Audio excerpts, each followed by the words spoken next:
এরপরে আপনি guest room এবং র্যাগিং কালচার, যেটা একটা মানসিক মারাত্মকভাবে প্রভাব তৈরি করে। একটা ছাত্র প্রথমে আসলে র্যাগিং এর শিকার হলে এটা যে কতটা তাকে হীনমন্য জায়গায় নিয়ে যায়, এটা আসলে আপনারা অভিজ্ঞতা আছে। এরপর ছাত্রী নিপীড়নের ঘটনা আমরা দেখেছি, দর্শনের সেন্সুরি ঘটনা দেখেছি, টিজিং এর ঘটনাগুলো দেখেছি। এরপর চাঁদাবাজি, টেন্ডারবাজি, এগুলো তো আর বলার অপেক্ষা রাখে না। এরপর রাজনৈতিক কর্মসূচি বাস্তবায়ন করতে গিয়ে আমাদের শিক্ষার একটা পরিবেশকে নষ্ট করা হয়েছে এখানে বারবার। এরপর পদ বাণিজ্য, এরপর নিয়োগ বাণিজ্য, প্রশ্নপত্র ফাঁস করা হয়, নকল, পাশাপাশি হচ্ছে যে প্রক্সি পরীক্ষা দেওয়ার একটা কালচার আমরা দেখেছি বিগত সময়ে ছাত্র রাজনীতিতে। এরপরে হচ্ছে শিক্ষকের চেয়ে একজন ছাত্রের প্রটোকলের ব্যবস্থা বেশি হয়ে যায়। যেমন আমরা আজকে এখানে এসেছি, খুব বেশি প্রটোকল প্রয়োজন হয় নাই, কিন্তু অতীতে আমরা দেখেছি বা বিভিন্ন সময় যারা ক্ষমতাসীন রাজনৈতিক দলের প্রেসিডেন্ট সেক্রেটারি আসে, তাদের প্রটোকল দিতে গিয়ে সেখানে যদি বিসিও পড়ে, ইটস নাথিং, একটা ইস্যু হয়ে যায়। এই বিষয়গুলো ঘটে থাকে। এরপর জুলুমতন্ত্র, গোলামীতন্ত্র, এগুলো তো আছে। আমি নয়া সড়ক অনুসন্ধান অভিপ্রায় হিসেবে যে টপিক ঠিক করা হয়েছে, এই প্রসঙ্গে কয়েকটি পয়েন্ট বলতে চাই। প্রথমত হচ্ছে ছাত্র রাজনীতির কালচার পরিবর্তন করতে হবে। এখন এই কালচার পরিবর্তন তো আসলে বক্তৃতা বিবৃতি দিয়ে হয় না ভাই। এটার জন্য আপনাকে আগে জাতীয় আদর্শ ঠিক করতে হবে। আমাদের জন্য খুবই দুর্ভাগ্য যে এত বছর পরেও এই জাতি, এই গোষ্ঠীটা এখন জাতীয় আদর্শ ঠিক করতে পারে নাই। আমরা আমাদের সংবিধানে রাষ্ট্র পরিচালন মূলনীতি বলেছি চারটি, যে সমাজতন্ত্র, গণতন্ত্র, ধর্মনিরপেক্ষবাদ, জাতীয়তাবাদ। এখানে দেখেন একটার সাথে কন্ট্রাডিক্টরি ইস্যু হয়ে দাঁড়ায়। আপনি কন্ট্রাডিক্টরি একই ইস্যু নিয়ে যখন একটা জিনিসকে মূলনীতি ঠিক করবেন, আপনি কিভাবে সেই রাষ্ট্র ঐক্যবদ্ধতা তৈরি করতে পারবেন? এই জায়গাটা হচ্ছে আমাদের সবচেয়ে বড় সমস্যা।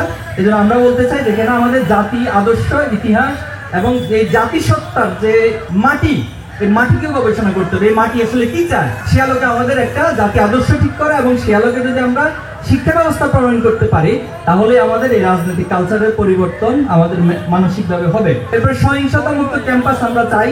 আমাদের জায়গা থেকে আমরা বলেছি যে সহিংসতাটা আসলে কেন হয়, যে হল বাণিজ্য, বিভিন্ন ইস্যুতে আমার আধিপত্য বিরাজের জন্য সেটা হয়। তো এই জায়গাগুলো যদি ঠিক হয়ে যায়, কালচার ঠিক হয়ে যায়, সহিংসতা ঠিক হবে।